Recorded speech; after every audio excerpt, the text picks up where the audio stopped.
Hi, yes, it's everyone's favourite segment, the mailbag. And yes, I've still got a backlog and a few more have arrived since last time. So I've still got 13 unopened packages. I'm clearly not going to get through them. I'll just pick a couple of random ones for today. I've got an hour or two to kill, so let's open them up. And first up, we've got a postcard. I love postcards, and I don't think I've had one from Sarajevo before. Here we go. Here's some nice photos of Sarajevo in 1921. I love it. And it comes from @Nardavorg on Twitter. Greetings from Sarajevo, which is, of course, the largest city in Bosnia, or more correctly, Bosnia and Herzegovina, or however you pronounce it. Sorry if I'm pronouncing it incorrectly. Let's have a look at the lovely stamps we've got here. We've got a Linkura flower / plant. Very nice. I like it. And we've got some castles. Brilliant. I love castles. I would love to own a castle. Oh, it's probably a goal of mine is to have a castle with a moat and watchtowers and tunnels, and it'd be brilliant. And he's addressed it to Dave the Atheist. PO Box 7949, Balcombe Hills, BC, New South Wales 2153, Australia, not Austria, if you want to send me stuff. Why he's put Dave the Atheist? Is he an atheist as well? Or is he a bit pissed off, perhaps, or perplexed that I'm an atheist? But of course that's weird, because everyone is an atheist. Even if you're the biggest religious nutter out there, you are still an atheist when it comes to all the other gods in recorded history. And you've got to ask yourself, why? Why don't I believe in all these other gods throughout time? Why don't I believe in Thor? Well, it's a fairy tale, right? And there's no evidence for it. I just go one god further. And if you want to buy an ice cream in Sarajevo, well, you can't use your euros, you've got to use your convertible marks. And this cost, I don't know, 0.2 convertible marks. Next up, we have one from Estonia. Brilliant. From Janus, I assume it's, or Janus, not sure how you actually pronounce that. Kadel, thank you very much, from Estonia. Brilliant. And they do use the euro. There you go. Cost €3.30 euro to send this little tiny package. That seems a bit pricey. I don't know what the euro conversion is to Aussie, the little Aussie battler at the moment, but anyway, let's have a look. It's just marked electronics. There's the old good old CN22 customs declaration. And no, nothing else. Oh, do we have a, hang on. No, we have a note. Hi Dave, I was watching your RG-Copter RG-Pilot troubleshooting video a while back, and it gave me an idea to build an adapter to increase every multimeter resolution into the milliohm range. Oh, excellent. There came the idea for my project, Half Ohm. Great name, I love it. A couple of revisions later and it was finished. Since it looked like a useful tool, I started to make these and selling them to my friends and other hobbyists. Thought I could send you one to have a look. Put in a CR2025 battery. Couldn't send you one, postage restrictions. Yeah, bloody ridiculous. You can't send a little pissant, CR2032 battery or something. Absolutely ridiculous. Plug it into your multimeter, turn it on, and outputs in millivolts equals to resistance between the lead in milliohms. 1 millivolt equals 1 milliohm. Excellent. All the schematics and boards in KiCad format. I assume they're open source. Go check it out. Thank you very much, Janice. It sounds like I'm pronouncing that the female way, Janice. Sorry if that's not. Oh, look at that. Look at that. That's neat. I like that. Let's put heat shrink over the terminals here, and that just plugs in, and then you plug your existing leads into there. And of course that would fit just regular banana plugs like with alligator clips, or even the shrouded type, because the shrouded type would just go over like that. Brilliant. I like that form factor. That's really quite neat. So he said 2025. I've got a 2032. I assume it's 20. It'll take the 20. Yeah, there we go. I have to have a look at the schematic for that, but that really is quite neat. Let's plug it in and give it a go. Now it's got a little switch on it there. I like that. It's well protected. It's not going to turn on accidentally. Little power LED there. I wonder if that's just a power LED or whether or not it's actually like a low voltage and tells you when you've got the available, like it's a low voltage dropout LED kind of thing. We'll have to look at the schematic, but it plugs in there nicely. Standard multimeter spacing, and let's plug in our test leads and give this sucker a go. Alright, we plug it in, and of course if we leave the leads open, we get the maximum output voltage there, and interestingly, you can see it drop.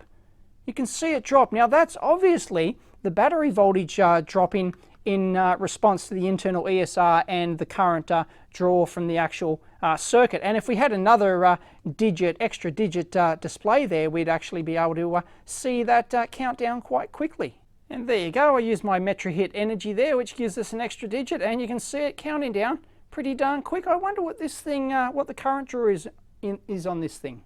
Well, we have a multimeter, one easy way to find out. Let's measure that current. Hey, there we go, 4.3 odd, 4.25 milliamps. There you go. I'm sure most of that current's the LED actually. The LED's probably running at like 4 milliamps. So let's give this a go again. I've got it on millivolt range, and there you go. We can increase our resolution there, and 55, 56 milliohms or thereabouts for these test leads. And of course you can, you could zero that out and you could see the variation in the contact resistance in the test leads, and yep, that's certainly what it would be. And there you go, on a 4.5 digit meter like this, you can go down to a resolution of 10 microohms. Excellent. Alright, so what I'm going to attempt to do here is just measure a PCB trace down here on one of my microcurrent boards. So I've got that zeroed out there, or near enough to zero. So let's just put it between the one gold pad there. There you go. Just the contact resistance in that gold pad, jumps up to 2 milliohms just in that pad. And if we go and if we follow this trace around here like this, let's just go. So this pad, there we go. 3 milliohms. Increase resistance in this trace here. There you go. 25 milliohms or thereabouts for a trace of that length. And I just used my Saturn PCB calculator program and calculated roughly, I don't know the thickness of this track, I think it's about 20 thou, but for a 1.5 inch or roughly 20 thou track, 1/2 ounce copper, 1/2 ounce plating, not sure what the gold plating on this thing is. That works out to about 42 milliohms or thereabouts. So, near enough. Let's see if we can get a little bit more accurate measurement on this thing. Okay, now what I've got here is a 100 milliohm 1% 1206 SMD resistor. So once again, we've got the probe zeroed out there. We're getting a bit of residual in there, but it's going to be near enough. Well, actually, no, there we go. Yeah, it's near enough to zero it out. So let's give this a go. I'm not sure what the claimed accuracy of this 1/2 ohm is. Haven't checked the specs yet, but kind of difficult to probe this. It could flick somewhere if we're not careful, but that was pretty close. Hang on. Yeah, look at that. Look at that. Almost spot on. Brilliant. Ah, love it. Thumbs up. Well, Dole, there's actually a test resistor on here. Pays to go to the website and read it. There's a 100 milliohm 1206, exactly by coincidence as what I just used. So let's try and measure this test resistor. Pretty darn close once again. And here's the schematic from janice.techthing.org, and here it is. As you'd expect, there's not much in there at all. There's the battery, there's a power LED. Yeah, that's probably one of the probably the only thing I'll say about this really is that it'd be nice if he used a low, like a power monitor, voltage monitor chip in there, like I do in my microcurrent, for example. I turn the microcurrent on here, and that LED only comes on if the battery voltage is above a set limit. So, if it doesn't come on, then you know that your battery's low and you shouldn't use the thing. So I guess that's my only gripe with that. And as you'd expect, there's not much to it at all. Really, pretty much exactly what I expected. There's a precision low offset op amp. It's the OPA 335. That's got about 5 microvolts offset voltage. Not much at all. and then it's got a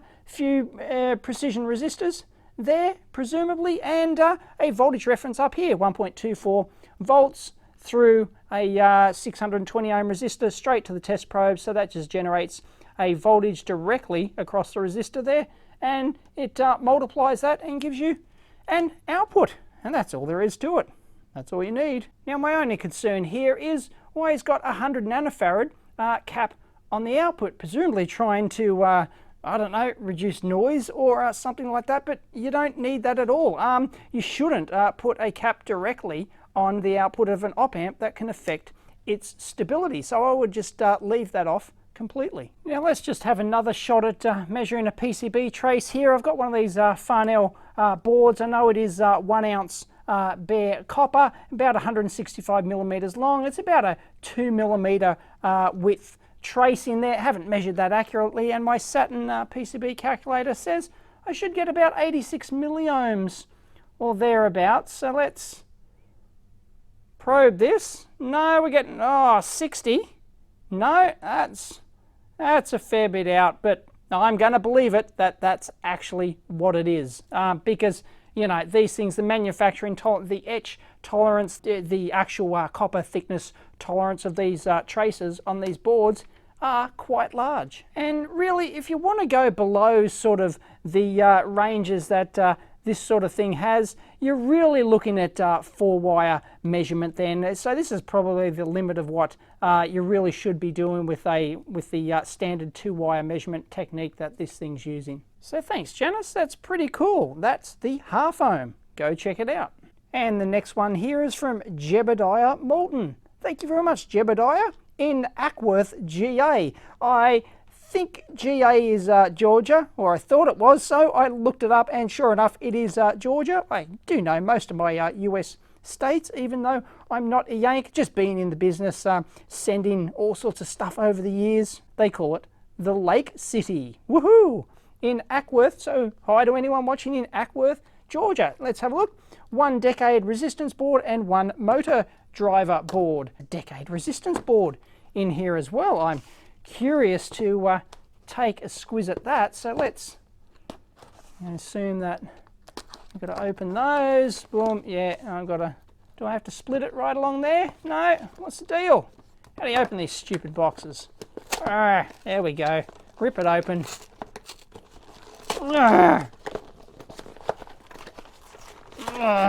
Bit of aggro here on the EEVblog. There we go. By hook or by crook? We're in. Got some bubble wrap. Oh, look at this. This is our motor driver board. Oh, ouch. Pin got me. It's got some pins sticking up. There we go. There's our motor driver board. Oh, check out those packages. Big and beefy. That's the H-bridge motor driver board. Awesome. It might come in handy one day. There you go. That's the ST Micro motor driver board demo. And yes, they've got the PCB tinned PCB traces there to increase the current on those things. And I've done videos on that to see if that's actually real or not. And it does make a difference. But that's a dual H-bridge motor driver board. Neat. Thank you very much. Now, more interested in, what's this decade resistance box? Oh, look at this. Here we go. Decade resistance box. Inspired by EEVblog.com, episode number 212. Ah, brilliant. Fantastic. Oh, look at that. Isn't that neat? There you go. It uses the old, you know, the open framed switches in there, but I rather like that. It's got the reverse, actually they're designed to be reverse mount switches. Check that out. They're the PCB pins are actually on the top side of those switches and they mount on the bottom. So that's rather quite neat. I like that implementation. There's no wiring or anything. You can just, you know, toss that in your toolbox and there you go. You've got yourself a little decade resistance box. It's only 1%.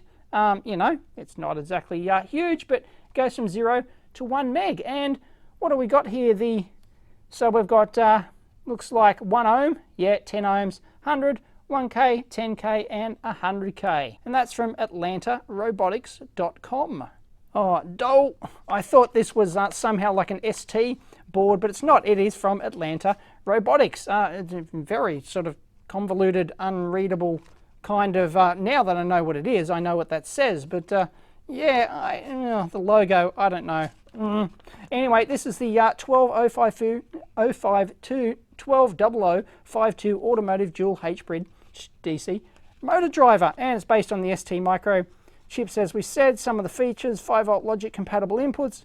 It's got all sorts of under voltage, over voltage protection, thermal protection, cross conduction protection, PWM up to 20 kilohertz, protection against ground and loss of VCC, optional chip heatsink. So there you go. And if we have a look at the back here, it looks like he's comparing it to other boards, to SparkFun's Monster Moto Shield and Palulu's dual motor driver board. So I guess it is a competing board. So if you're into your motor drivers and stuff like that, which I know a lot of EEVblog viewers are, then go check it out. You can download the schematics and the Eagle CAD files. It doesn't say whether it's open source hardware or not, but presumably it is. There you go. And has a YouTube channel as well. You can see the video containing demos on the YouTube channel. Excellent, great stuff. And there is the schematic in Eagle format. It just uses ST micro chips pretty much, but that's a neat little motor driver board. I like it. And bugger having a screwdriver, you can just push those down there, those cage clamps down in there, and stick your wire in. Neat. And I finally found his note to Dave McFly Jones. Hello, McFly. Think, McFly, think. Really appreciate the blog. Here are two of my products. One was inspired by the decade resistance blog. Figured he could build a quality decade resistance board, a fraction of the cost when it's available online. And yes, it does look like it is very low cost. I like it. And the other one is a dual H-bridge motor driver. Please try to break it. He's setting down a challenge. I have a video on my website demonstrating operation while trying to destroy it. If you can destroy it without a hammer or putting it across the mains, I'll give you 2 thumbs up. I'd love to, but sorry, don't have time. Got lots of other mailbag to get through. May have to destroy it if we use it in a future episode. You'll be happy to know all my products are open source and schematics are available. Thank you very much, Jebediah from Atlanta Robotics. Check him out. And of course I have to check it out here. I've zeroed it out. 1 ohm increments. Excellent. No problem whatsoever. All the way around to 10. Oh, no, sorry, 9. Doesn't actually go to 10.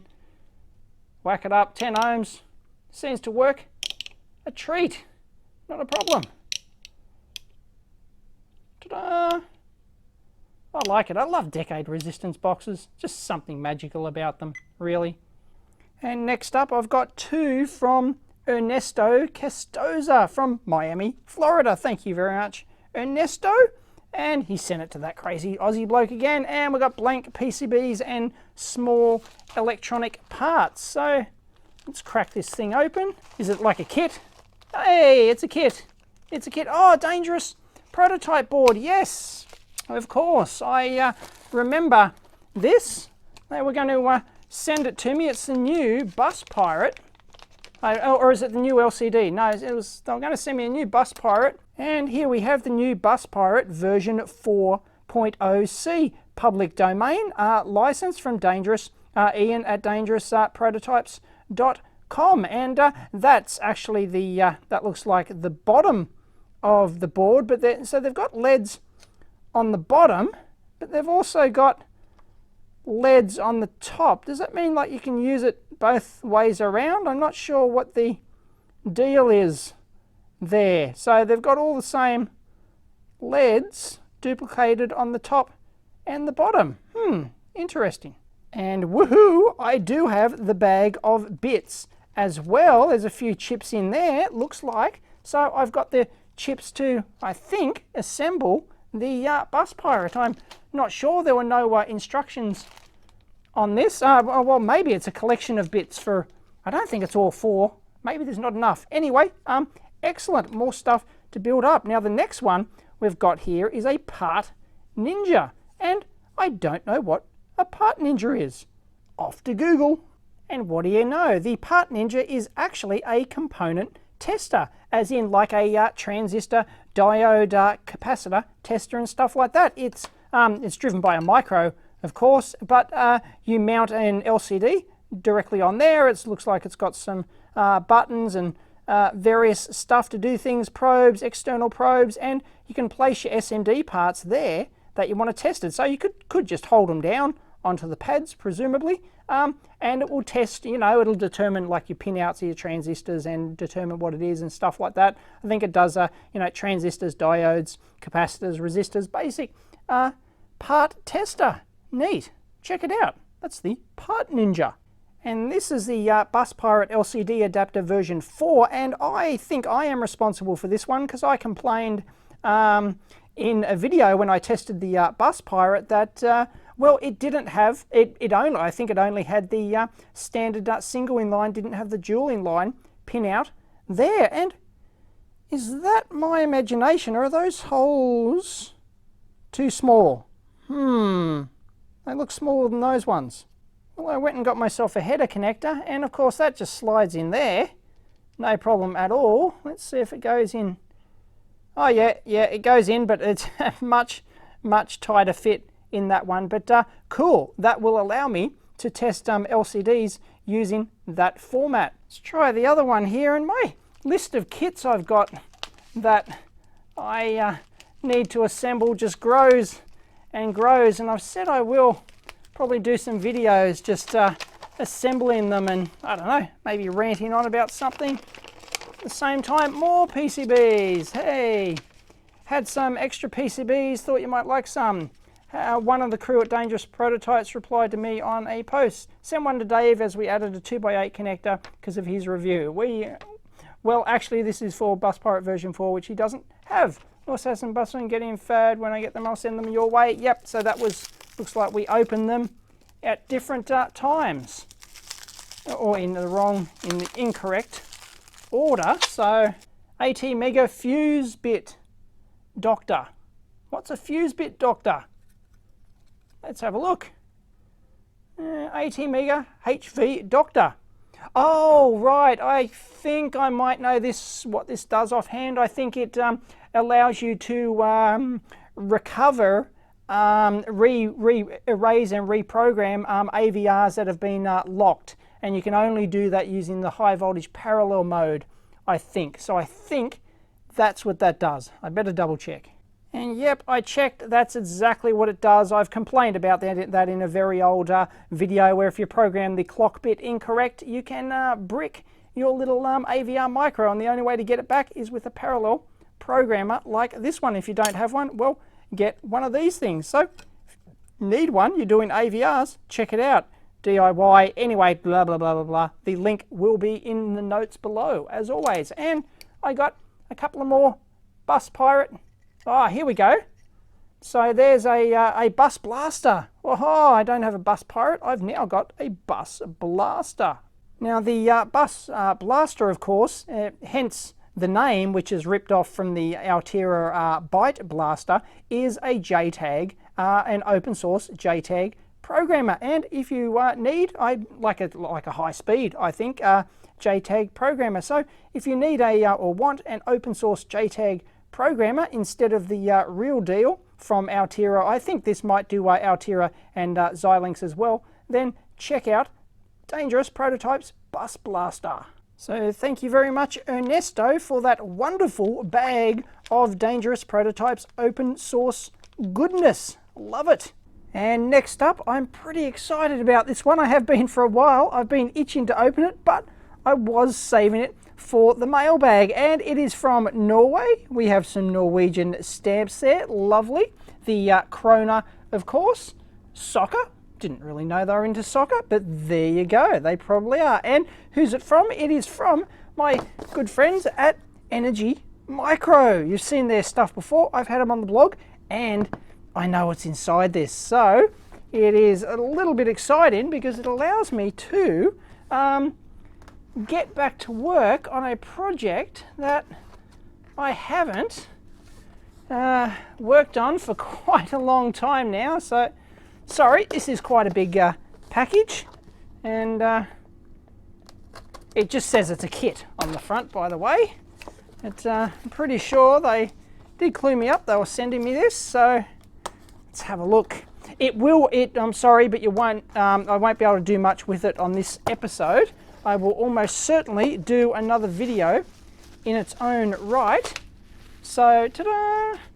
We have a whole bunch of Energy Micro stuff. Cool. What have we got in here? Oh, Energy Micro mints. The world's most efficient, friendly radios. Well, I don't think we have radios in here. I think we have... Well, I don't know. Usually they're, you don't sort of get, you know, mints or something like that in one of these sealed drug packets. I don't know, guys. That's a bit sus. We have a cool little Gecko. Check it out.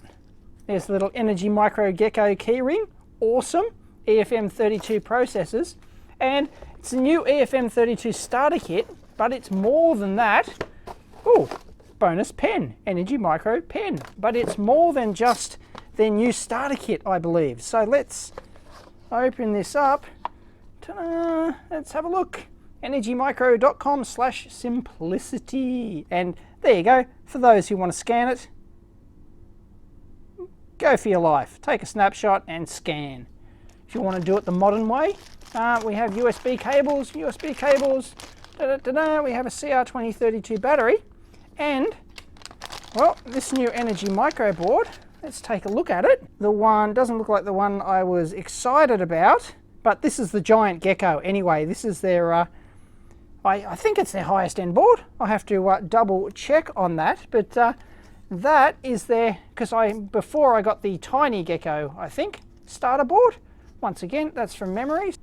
And we've got Atomic True Studio for ARM. I don't know what that is. I've never heard of Atomic before. Free 90 days unlimited code size, and then it diverts to a smaller code size. Not sure what it is. Haven't looked up the details. And then we've got the IRA, the Kickstart kit as well from IAR Systems. This, I think, is what I'm more interested in here. Anyway, the giant Gecko is cool if you're after embedded, low power embedded processors. The Gecko, as you saw last time, I've done a video on it to show you how low power these things actually are, and measured it with my microcurrent. So I'll link in the previous Gecko video, and this is what I've been waiting for. Ta-da! And what we have here, folks, are the Sharp Memory LCDs. I'm quite excited about these because these are super duper low power, like in a 15 microamps or something, or under 50 microamps or something to run them. Can't remember off the top of my head, but I was going to use one of these in my Microwatch Mark II, and it just so happens that Energy Micro love these little displays as well, because they're a perfect match for the Gecko, for the low power Gecko processors. And they've done this little patch board which plugs onto their Gecko here, so I'll forgive them for not having the demo on there, but it allows us to check out the Sharp Memory LCD. Absolutely awesome. So these are the ones that I was going to use on my Microwatch Mark II. So it's incredibly thin, and the contrast ratio on these is incredibly high apparently, and they're really incredible displays, and they don't use much at all. So if I put that on my wrist, you can see that it's pretty much an ideal size for a watch. So, you know, I was going to embed that. I've already actually designed the case for it quite some time back for this one. This is before I even knew that Energy Micro were interested in these Sharp Memory LCD displays, and Sharp were going to send me some actually, but they never came through, which is doesn't instill a lot of confidence. But anyway, marketing, go figure, sales, or whoever it was I was dealing with there. But Energy Micro have come through and they've sent me one, which is great. So I think I'm going to see if I can get an example app running on this thing and show you this display. And of course, we'll have to do like another separate video. The email correspondence was quite some time ago, and I remember them saying that they were going to pre-program this board to drive this display. Look what happens when I flick the switch. It hasn't got the standard demo on because this is just like a custom. You don't normally get this. I'm not even sure if you can buy this from Energy Micro. They just sent it to me as a demo. I think they use it as a demo like on their trade show stands and stuff like that. Watch this. Switch it to battery. There's battery, USB and debug down in there, you can see. So it's on USB at the moment, gets power from the J-Link debugger USB port up there, but it can certainly power it from the battery. And here we go. Ta-da! Look at that. Beautiful. We have our sharp memory LCD display. Oh, look at that. And check out the contrast on that. I mean, that's got no backlight, folks, okay? That's not running a backlight at all. And it's probably appearing brighter on my camera LCD here than what it is in real life a little bit, but I don't know, it's hard to judge with the LCD, but yeah, the contrast is pretty darn good. Now if I push the buttons over here, it will give me a, yeah, there we go, gives me a time and date in digital with text. So they've got like a text library and everything for this. They've written all that jazz, and look at that. It's just beautiful. The other button doesn't do anything. This one resets it back to a random time. There we go, but look at that. Contrast is beautiful on that. If you move it at an angle like that, it's not, you know, it's not the best at very shallow angles like that, but I don't know. I think these are impressive, especially for the power consumption. I mean, it's not e-ink, but you know, it is incredibly low power consumption. Okay, I've changed the exposure on the camera, and that's probably closer, a bit more closer to real life, I think, at least on the screen. Once again, it's quite hard to tell, but I'm very, very happy with that. And even at, you know, say 45 degrees like that, it does start to vanish, and you get a bit of glare on the screen there, of course, but not a huge deal. And if we have a look at the rest of the board, a few segments have lit up there. I must have accidentally touched segments and build up some charge on there. But yeah, as before, like there's a super cap on there. They've got a light sensor on there. They've got an LC sensor as well. So if you bring metal near it, it doesn't seem to do anything. They've got a cap sense as well. I don't know if you can see the cap sense. Yeah, you can see like chevrons in there. So you can just drag your finger like that.